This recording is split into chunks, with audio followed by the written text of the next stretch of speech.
So, I was kind of thinking that it might be cool if I were to record some explanations about the albums that I'm going to be releasing this November.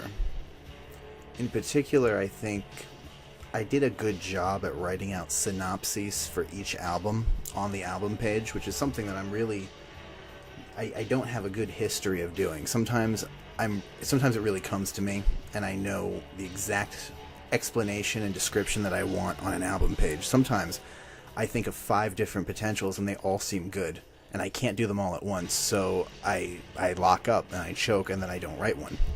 I didn't let myself do that this time. I made myself actually articulate every single release because I want DreamVerb to have a lot of meaning behind it.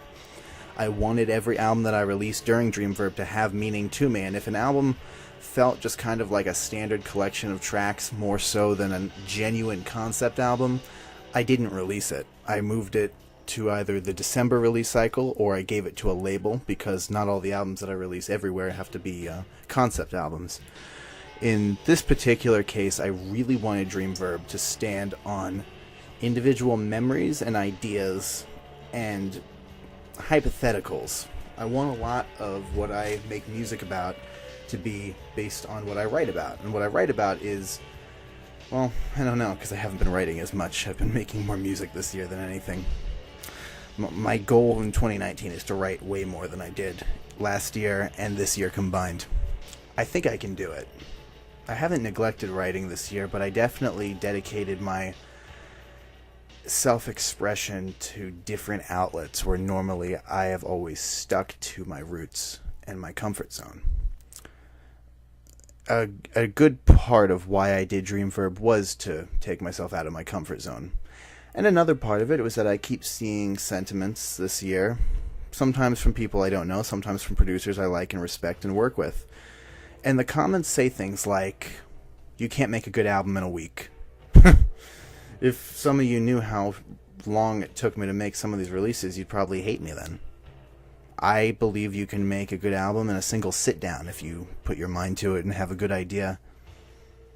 If you have the aptitude to make good music, of which I normally do not, and most recently I've found that I have some ability. If you have the aptitude, by all means, take as much time or as little time as you need to make music.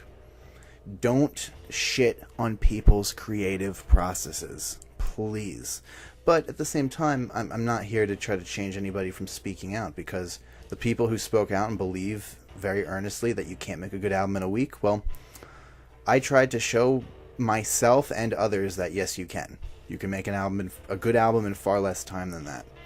And maybe I failed. Maybe some people who hold that view will listen to every album I came out with this upcoming month and they'll say, no, this proves it. None of these releases were good.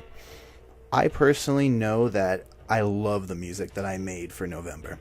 And I know I'm going to find people that love it too. So, DreamVerb. This is my November 2018 introduction to DMT Tapes FL Season 5. It is also my grand outro to DMT Tapes FL Season 4. It's not really part of Season 4 or Season 5. It's just kind of there right in the middle. Or you can say that it is part of Season 4, it's just the end. Or you could say it is part of Season 5, it's just the beginning. It's really up to you. I'm going to try to explain each one of these albums as best I can. And, of course, I don't want these to be too long. This is the introduction to the entirety of what I hope to accomplish here. And I guess that just about does it for the introduction. You will be hearing 30 distinct releases this month, from November 1st to November 30th. I've taken out 32 of my aliases for this particular project. When I started the project, I had 57 aliases. Now I have 60 aliases. I decided in the middle of the month that I will be having 3 projects that I've wanted to come out with since at least early 2017, but never really got around to doing. I'm very happy to say that they are some of the best albums of this month. I'm really excited to unveil this stuff, and the 32 aliases that you're about to hear, all done with complete purity of intention, and I hope you enjoy this. Take care.